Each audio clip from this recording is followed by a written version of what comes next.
Dear students, someone has very correctly remarked, health is wealth.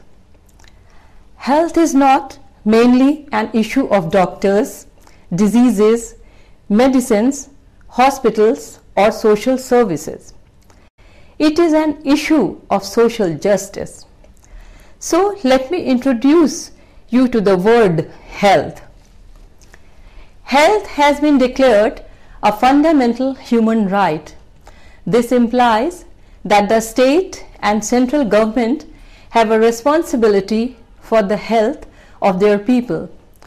Besides, individual person also has to bear the responsibility. So dear students, today we will focus our attention to salient points regarding health in rural India. This will include rural hygiene, sanitation and health. We would discuss the present situation in rural India, and regarding this matter, then we will discuss few groups of people and finally try to find out some solutions and work done by our government, private organizations, etc.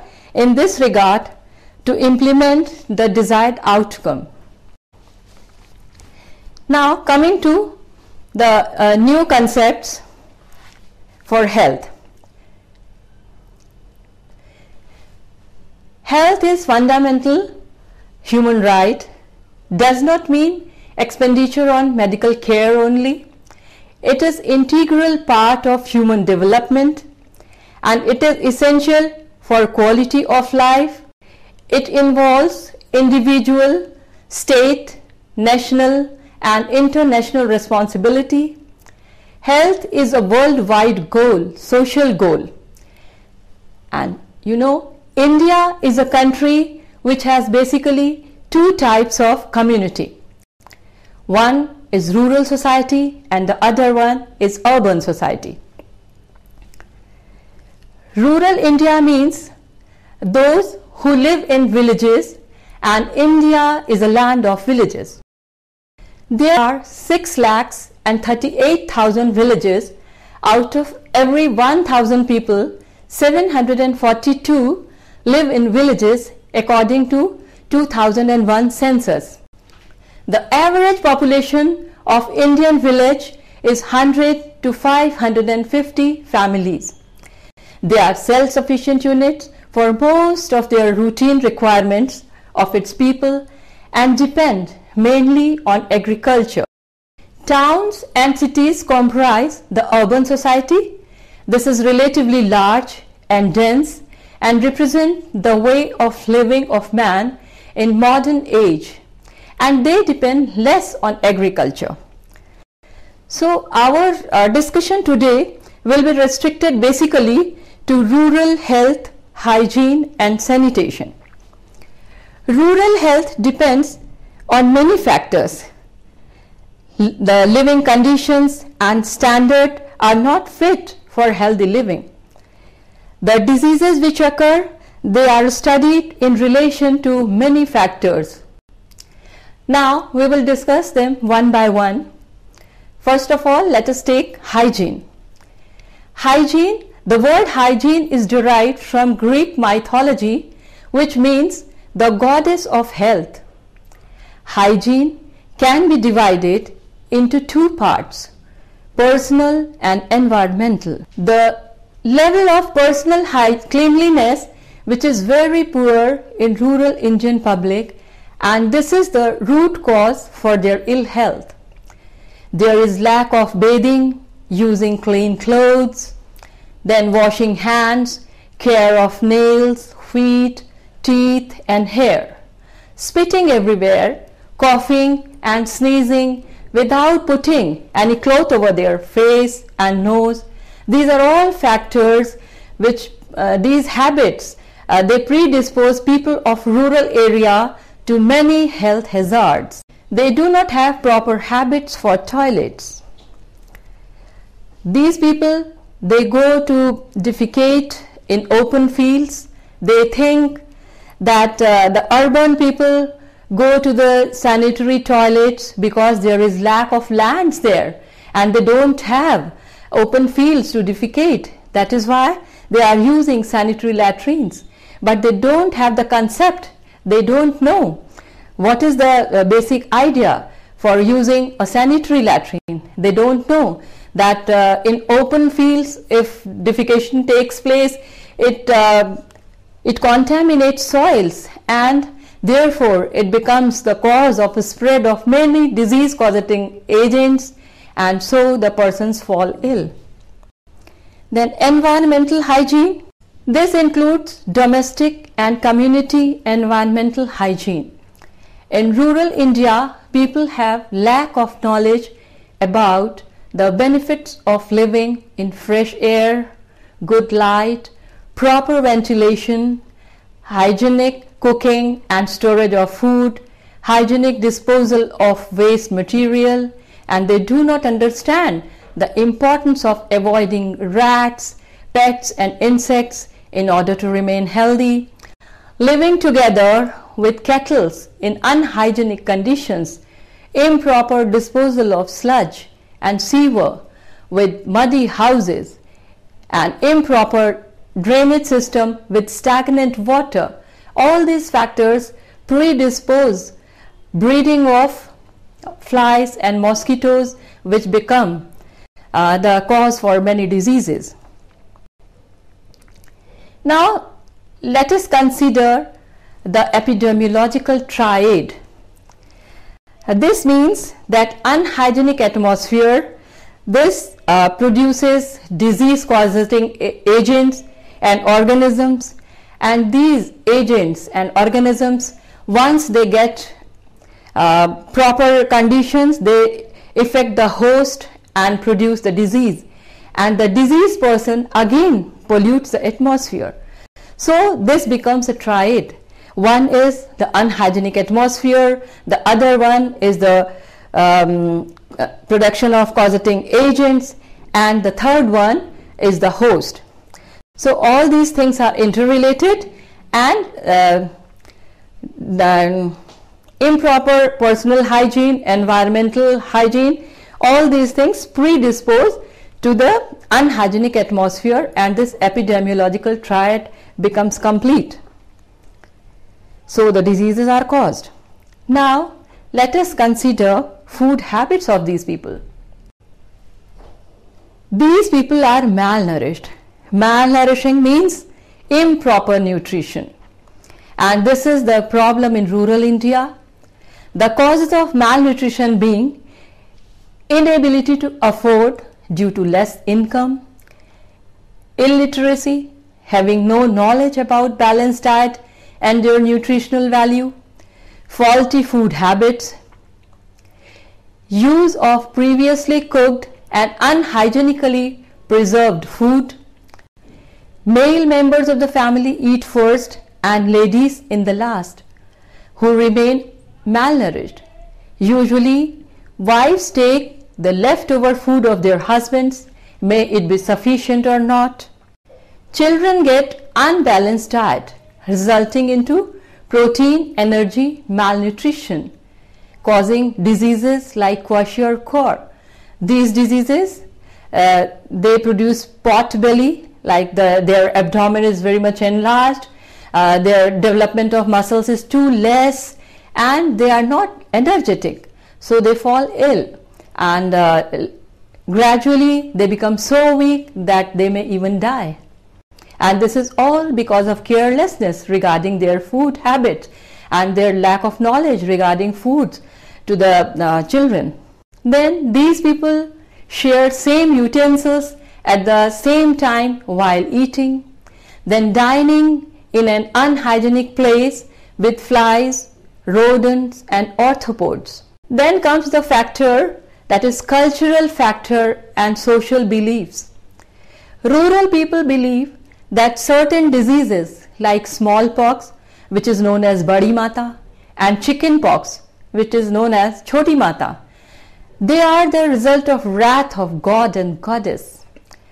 Diseases such as leprosy and tuberculosis are believed to be the result of past sin, although now we know that these diseases are totally curable and they are infective diseases, so they are preventive also.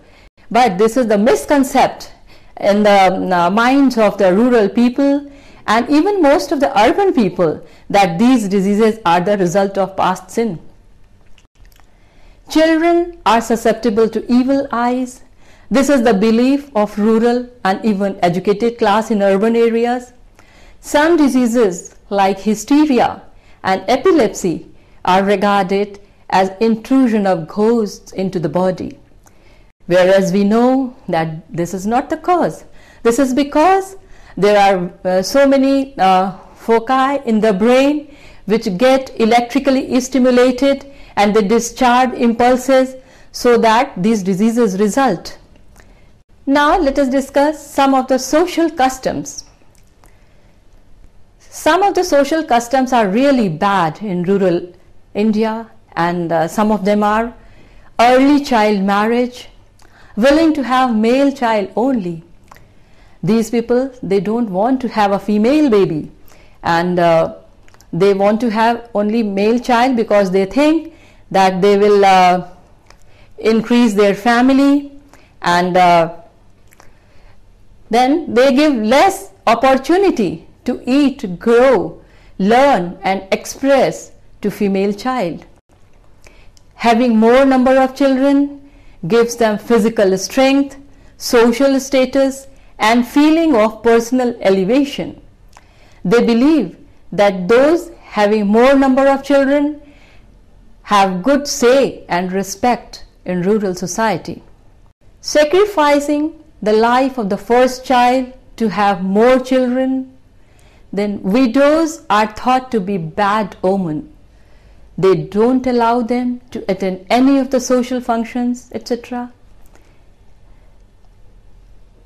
Then widows, if they become a widow during their early childhood even, they are not allowed to remarry. And these are some of the bad social customs and beliefs. All these things are there because of lack of education. This results into not having open mind and broad mind to think. Then coming to occupation in rural India.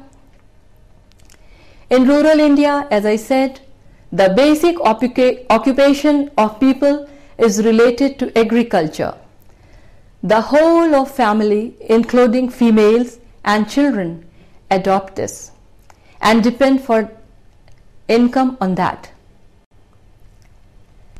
There are many drawbacks and flaws with this, like they do not adopt modern methods of agriculture due to lack of knowledge, equipments and manure, using only traditional ways of harvesting, which gives them poor yield and so less income. Mostly they have to depend on natural rainwater for irrigation of crops, which many times it becomes a mismatch in terms of requirement in time and amount, resulting into poor yield. They do not get proper seeds to sow at proper time. Neither most of them are aware of many help which is provided to them regarding this through various government organizations. They have to face various natural calamities like flood, drought and fire, etc. In rural India, people also depend on cattle yield, for example, milk and its products. Their cattle do not keep good health and hygiene due to lack of knowledge. And because of this reason, if they are earning through this source, they have less income, because they have to spend on the health of their cattle also, and the yield is less, so they have poor income. For their occupation, most of them walk barefooted in fields, so exposed to many parasitic infestations Dusty atmosphere here predisposes them to many respiratory, skin and gastrointestinal diseases. Then comes the problem of population. Not only the rural India, but the whole country is facing this problem, which leads to problems in each aspect of development, especially education, housing, sanitation, healthcare and employment.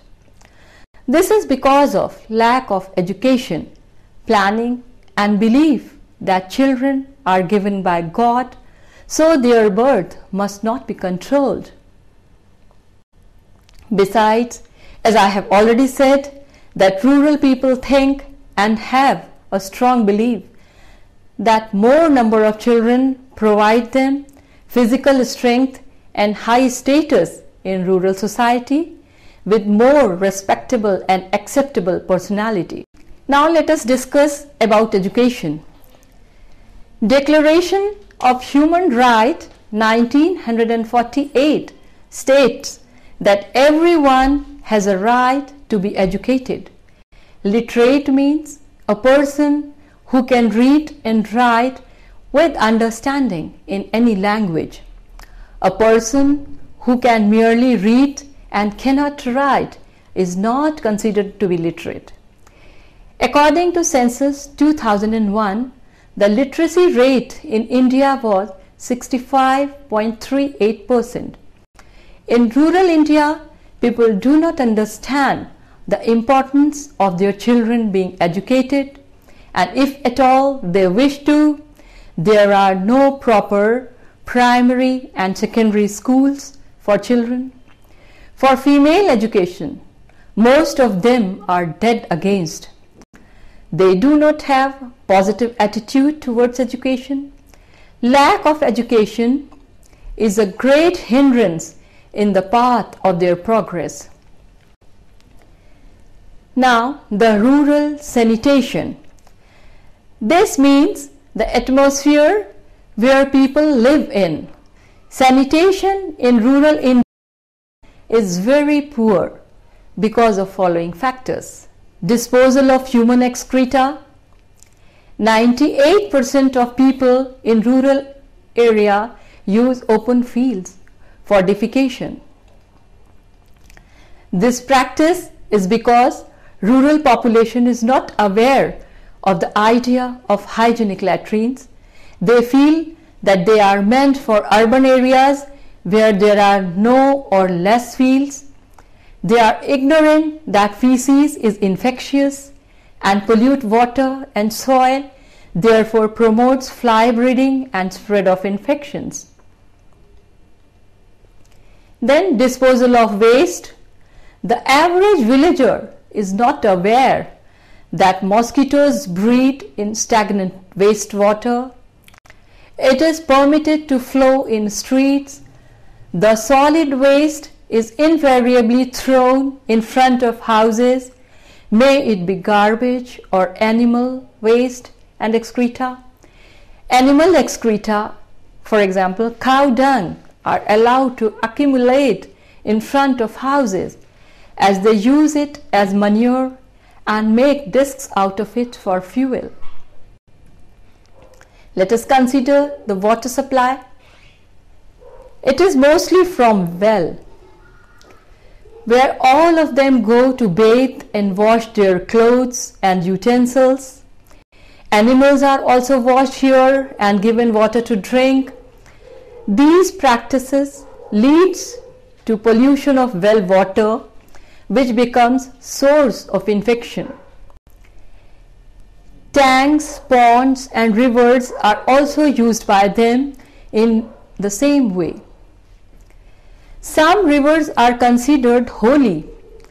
People take dip in that, drink the same water and bottle this water as it is considered sacred.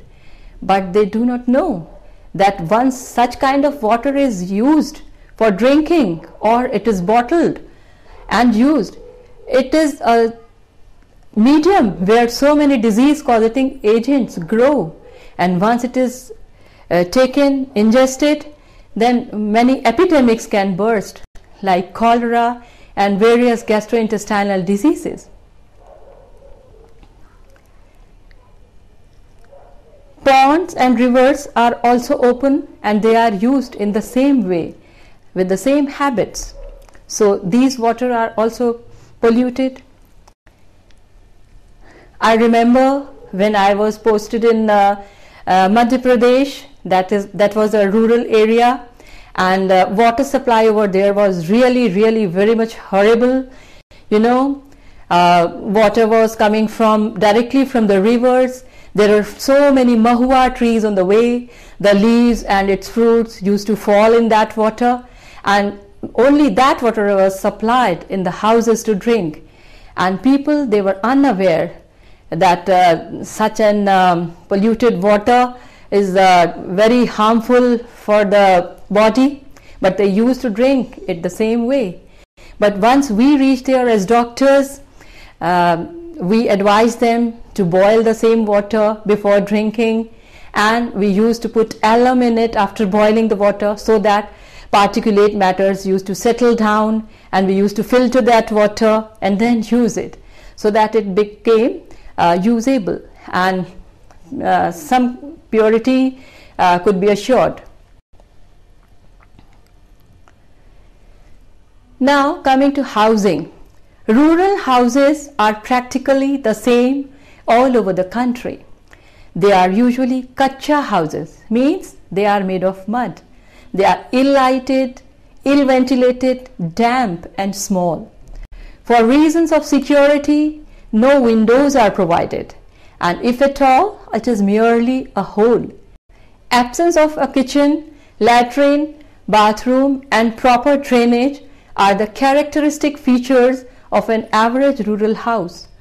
Most of the times, kettles and human beings live together under one roof.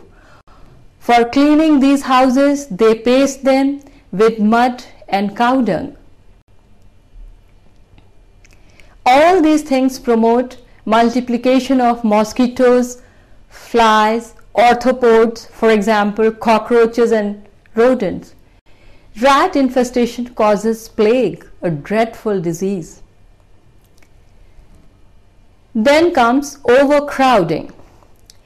More number of people living together in the same space, which is much smaller in area, produces overcrowding. This results in restricted movements, difficulty in rest and sleep, disturbance in privacy, maintenance of hygiene, increased chances of infectious diseases. So far, we have discussed many factors which predispose rural population to ill health and health hazards. Now, we would discuss at least 3 major groups of people who really need attention for the improvement of their health. And they are female patients belonging to obstetrics and gynecological group, newborn babies and children, and geriatric patients, that is old age people.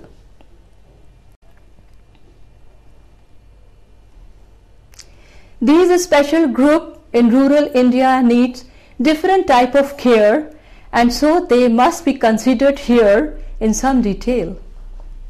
Now, first of all, I would like to discuss obstetric and gynecological group.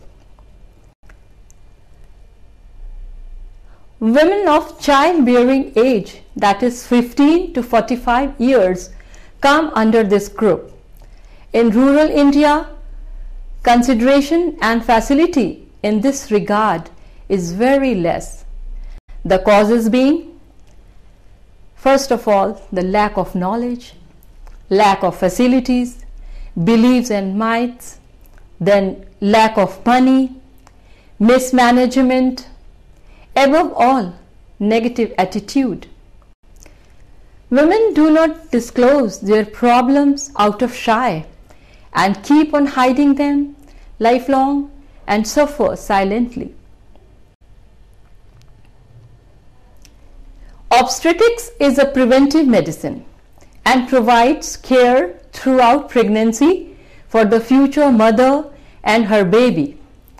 And this aspect is known as antenatal care, means the care of the mother during pregnancy.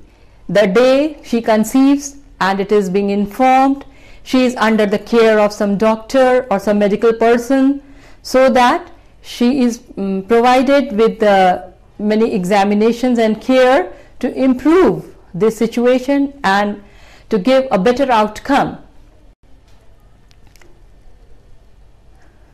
The second comes the intranatal care. Intranatal care is the care of the mother and baby during the process of childbirth. And the third one is care of mother and the newborn baby, which is known as postnatal care. Antenatal care, the objectives of antenatal care are to promote, protect and maintain the health of would-be mothers during pregnancy, and then to detect high-risk mothers having problems to themselves or to the fetus, that means the baby which is growing inside the womb of the mother. We have to identify high blood pressure, heart diseases, diabetes, severe anemia, which is very common in rural India, then multiple pregnancies, for example twins, then previous cesarean sections, that means a delivery which took place by operation, then previous stillbirths, that means the mother, if she gives birth to a dead baby, it is known as a stillbirth. Elderly preemie means those patients who are aged and have conceived for the first time. Antepartum hemorrhage, that means the bleeding through vagina which occurs during pregnancy, and so on. There is a long list to identify the high-risk patients,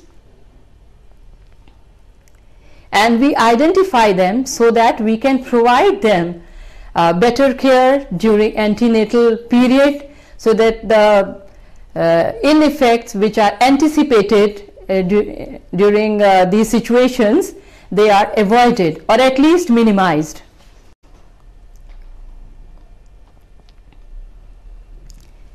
Then we provide antenatal care to reduce maternal and infant mortality rate, to teach mothers to take care of their babies, breastfeeding, vaccination and personal hygiene, etc.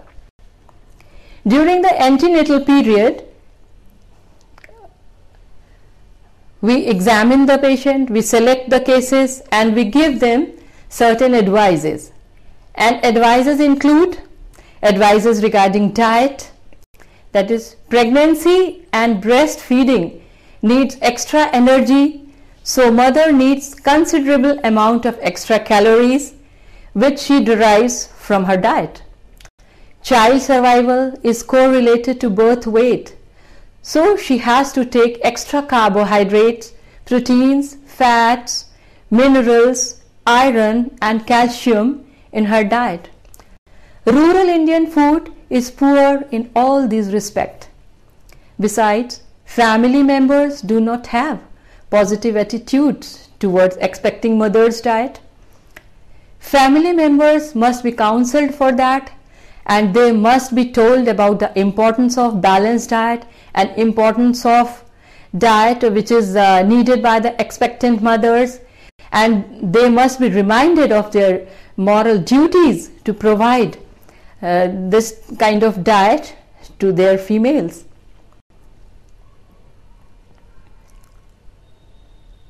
All these things can be provided to the rural people by regular personal contacts and by social workers in rural areas. During antenatal care, we tell the importance of personal hygiene to the patients, and this includes personal cleanliness, daily bath, care of their nails, teeth and hair and clothes, care of bowel, constipation and loose motions both are avoided, as constipation may lead to abortions and loose motions in the same way. Exercises, light household work is allowed, overexertion avoided. Until unless any kind of exertion or even usual indoor activities are restricted in certain diseases, certain problems like antepartum hemorrhage or increased number of abortions, etc., which are told to the patients that they must not work. They should take rest in bed. At times we have to ask them to take bed rest even with raised foot end. Then general instructions, rest and sleep should be adequate, and recommended duration is 10 hours per 24 hours. That means 8 hours sleep in the night and 2 hours in the daytime. Then comes smoking. In rural India, ladies smoke also sometimes, so it should be avoided to prevent low birth weight babies. As you know, the outcome of the life of the baby is dependent upon the birth weight, so at least one factor which could be controlled is to avoid smoking, and we know that rural women sometimes smoke. Contact should be avoided during early 3 months and last 2 months of pregnancy. Use of drugs that are not absolutely essential must be discouraged. Exposure to X-rays and eclipse avoided. Then they should be told about some warning signs. For example, bleeding per vaginum or leaking, and loss or decreased of fetal movement, headache, blurring of vision, swelling of feet. All these are danger signs which should be immediately reported and taken care of to avoid gross mishappenings. Patient must be made to learn the art of child care. Special care. Low socioeconomic group of Indian rural women are anemic most of the times, even before pregnancy, so special care for them to reduce this by providing iron, folic acid, vitamins, proteins and calcium. HIV infection, they must be advised, if found to be positive for HIV infection, they must be asked for therapeutic abortion. Intranatal care, childbirth is normal physiological process, but complications can arise, so care must be taken for. Asepsis, that is to prevent infection by promoting hygiene, sanitation, clean hands, cut fingernails, clean utensils, clean surface and instruments for delivery, and tetanus must be avoided. Then domiciliary care. If home conditions are hygienic and satisfactory, delivery may take place by female health worker or trained DAI. This is known as domiciliary midwifery service. There are certain advantages of domiciliary treatment. First of all, fearless delivery in familiar atmosphere, avoidance of cross infection as it can occur in hospitals. Then mothers can look after her previous children and household affairs. There are certain disadvantages also. Less medical and nursing supervision than in hospital. Mothers may have less rest and resume her domestic duties too soon. Since 74% of population lives in rural area, so most of the deliveries have to take place in home with the help of female health worker.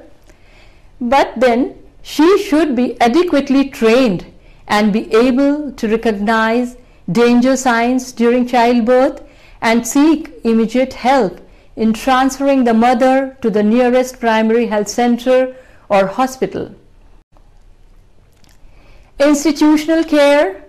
All difficult and abnormal cases with high risk need the services of a doctor, so all high-risk cases must deliver in hospital. Now let us discuss the postnatal period. Postnatal care means that care of the mother and the newborn after delivery. Special care of the baby in normal and abnormal condition comes under the field of pediatrics. The aims of care of the mother: to prevent complications of postnatal period in the form of hemorrhage, that is excessive blood loss, then shock, means if there is circulatory failure, and sepsis, and sometimes thrombophlebitis, that means inflammation of the veins, which may even lead to thrombus formation, and thrombosis, that means that clotted blood may even obstruct any of the major vessels, which may lead to dangerous situation and even death sometimes. Then to check adequacy of breast milk, to provide basic health education to mother and family, to restore optimum health of mother, to care for psychological problems as the new mother feels incapable of holding the responsibility of her newborn baby, to provide family planning services. Then comes the care of baby. Breastfeeding. A great asset in India is that an average Indian mother, although poor in nutritional status, has a remarkable ability to breastfeed her infants for a prolonged period of time. But she should breastfeed her baby up to 10 months of age, which is sufficient for the baby's good health, and it protects him from various diseases. Weaning should be started at least at the age of 4 months.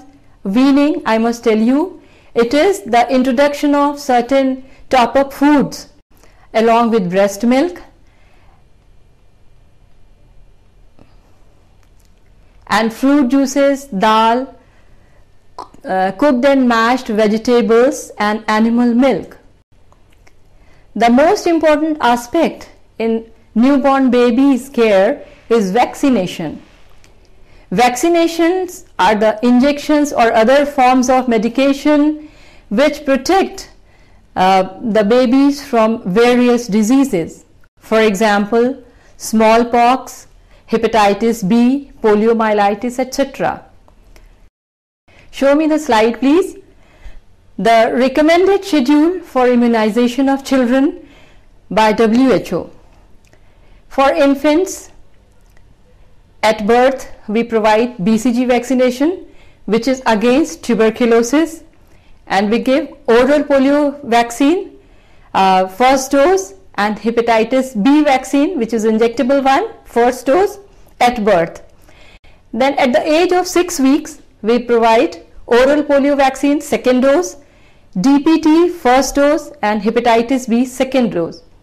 DPT means this is a vaccination against 3 diseases: diphtheria, pertussis, and tetanus. At the age of 10 weeks, we provide oral polio third dose and DPT second dose and hepatitis B third dose. And this should be given 6 months after the first dose. Then at 14 weeks, we give oral polio vaccine fourth dose, DPT second dose. At 9 months of age, we provide measles vaccine. At 16 months to 24 months, DPT and oral polio booster is given, and at the age of 10 years to 16 years, we provide tetanus toxoid. Important thing regarding the vaccination is that interval between 2 doses should not be less than 1 month. Minor coughs, colds and fevers are not contraindication for vaccination, and while giving oral polio vaccine, baby should not be fed half an hour before or half an hour after vaccination. This was about the care of the obstetric group and pediatric group, newborn babies. Now I'll consider health of aged, which is known as geriatrics. Aging is a natural process, and it is said old age is an incurable disease, but one has to promote it, protect it and extend it.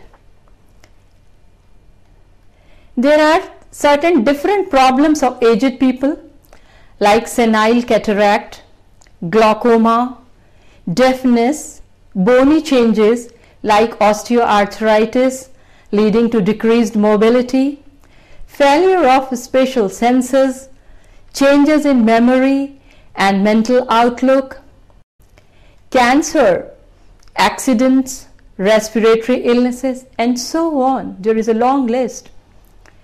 Then psychological problems, impaired memory, dependency, social maladjustments, depressions.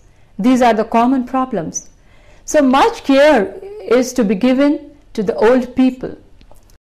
In Western countries, these different societies and government provide them special care, but in India, it is mostly due to emotional bonding between the aged and their children. After having a background of rural sanitation, hygiene and health, let us now discuss how the health care is delivered in rural area. In order to understand this, we must know about health problems in rural India, and these health problems to enumerate are communicable diseases, nutritional problems, environmental sanitation, population problem, medical care and health education. There are certain communicable diseases like malaria, tuberculosis, diarrhea, acute respiratory distress diseases, and recent problems is swine flu. You might have read in newspapers and you might have seen in TVs and all channels that swine flu, it came from foreign countries and it infested our people also, and so many deaths took place because of swine flu. Then leprosy, filaria, AIDS, etc. Hepatitis B. Hepatitis B is controlled up to certain extent because proper vaccination has been given. Then helminthes infestations like hookworm, ascariasis, etc. Then nutritional problems, protein energy malnutritional, nutritional anemia, low birth weight, iodine deficiency disorders like hypothyroidism, in which the person becomes very lethargic and so he needs treatment. Then nutritional blindness, etc. can take place. Environmental sanitation, here we must consider at least 2 points in brief, and that is purification of water, provision of sanitary latrines and rural housing. Purification of water. It is of great importance to provide good health to rural people.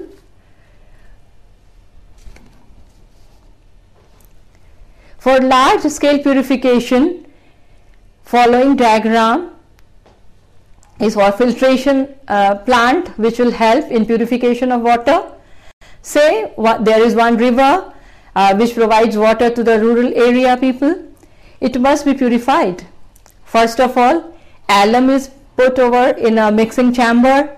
Then this water, after mixing with alum, goes to the flocculation chamber, and after that it goes to the sedimentation tank where the precipitate is sedimented, and then it passes to the filter chamber where it is filtered properly. After that it is treated with chlorine, and the clear water is stored and it is ready for consumption.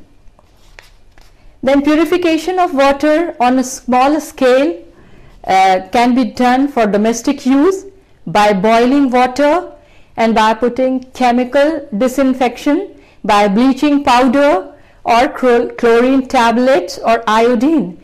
The calculated amount of these tablets are to be added only according to the amount of water, so that it does not lead to any toxicity.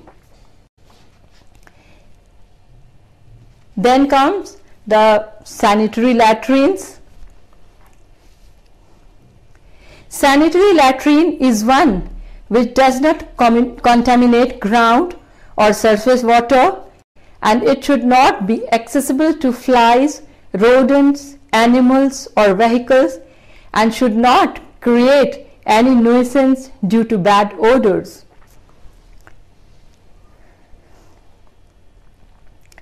One must be aware that feces, it contaminates water, it contaminates fingers, it contaminates flies and soil, and all these things, once they reach to food, they produce diseases in the new host and produce diseases.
So there should be at least 2 types of sanitary latrines which can very easily be provided in the rural areas. They are borehole latrines and water seal latrines. In the case of borehole latrines, a pit is dug which should be 20 feet deep, and it should have a diameter of 16 inches, and latrine is collected there. And in the underwater seal latrines, it should be 10 to 20 feet and it should be 30 feet deep with the underwater seal. Now coming to health education. Health education is indispensable in achieving good health in rural India.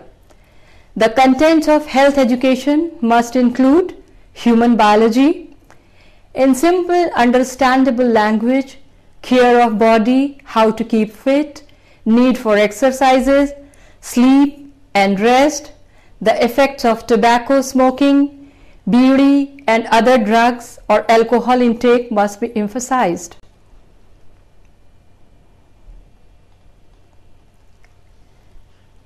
About the nutrition, to guide rural people to choose optimum balanced diet, promote good dietary habits, regularity in meals, misconceptions about weaning of their babies, ignorance about diet for pregnant and lactating mothers, breastfeeding, and proper diet to aged and developing children. Prevention of accidents at home, workplace, so proper safety measures must be used. Use of health services which are provided to them by government through various health programs, schemes and NGOs. Then methods in health education. Individual approach like personal contacts, personal home visits, then group approach like lectures, demonstrations, etc. Mass approach like radio, televisions, posters, exhibitions, etc. Now let us consider few points regarding the delivery of health care in rural India.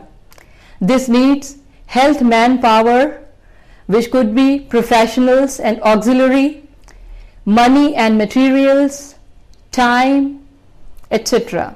All these things, when they are combined together, then only the health care can be provided to the rural people. Health manpower. There are programs for training local DAIs in terms of sterilization. Workers should be local resident and they should be acceptable to all sections of rural societies and should be able to read and write, should be able to convince the people. These people are given training, and on completion of their training they are given few medicines to treat simple ailments and provide first aid, etc. Related to child and mother's health and family planning. In cases of problems, they should send cases to nearest primary health center. There are sub-center level. This is peripheral outpost of existing health delivery system. One person is posted for 5,000 population.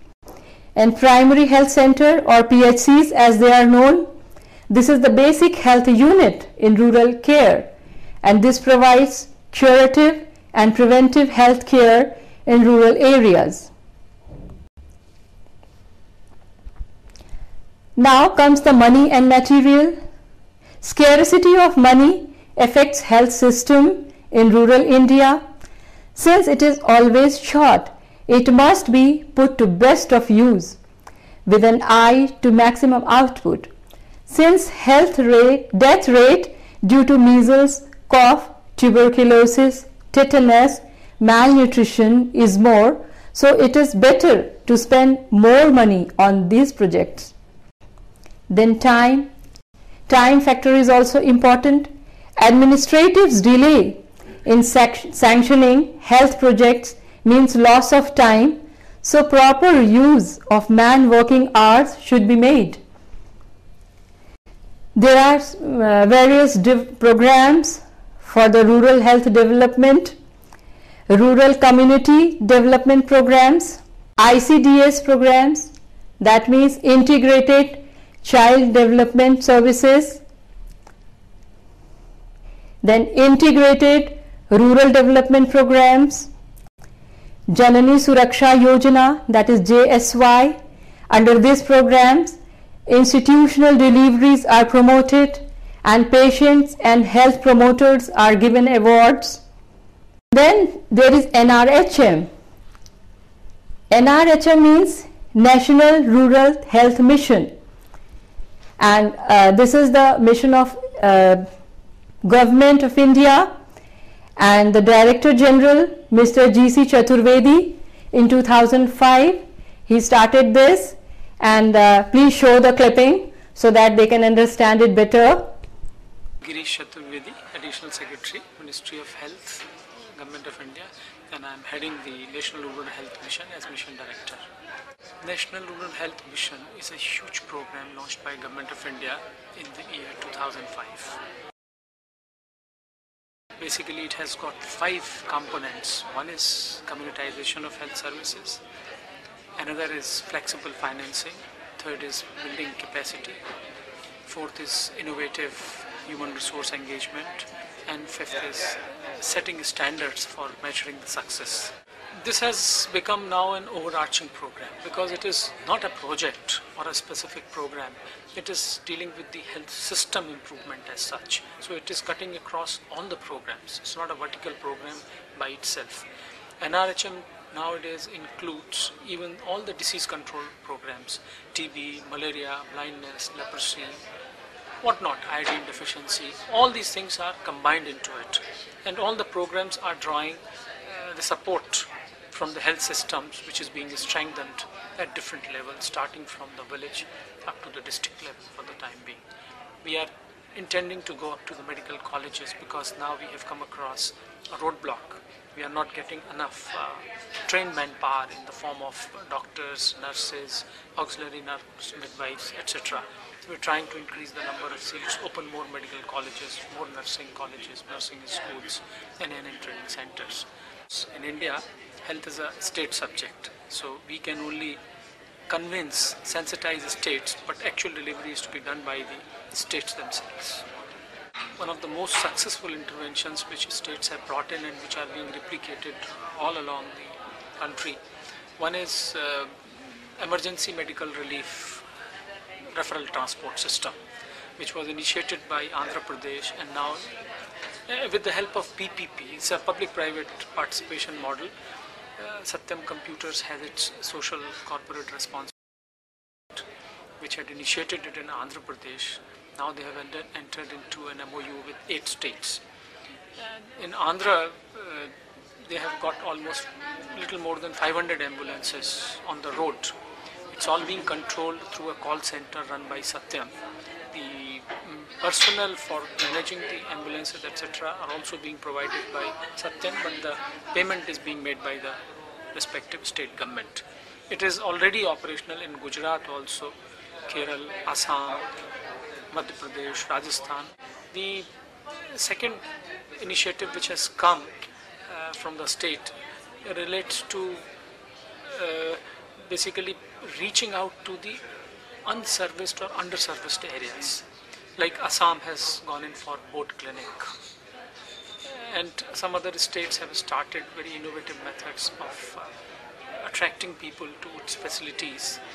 Janani Suraksha Yojana is another huge incentive scheme which has created demand, and now we have to match it with supply.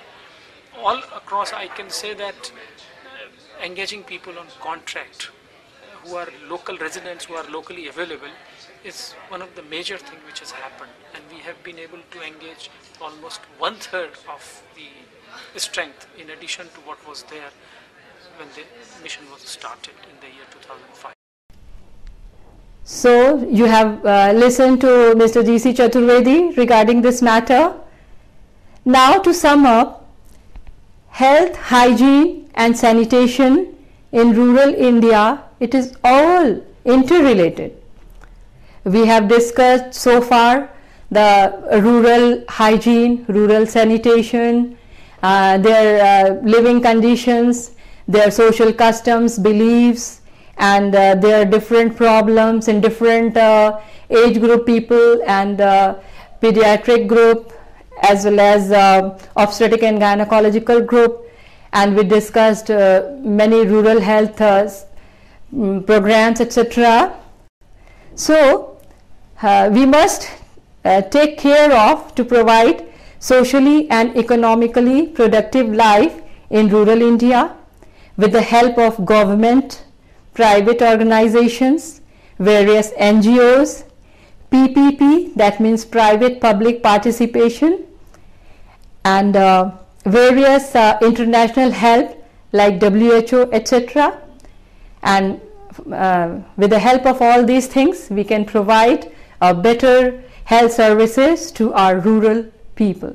Thank you very much for listening.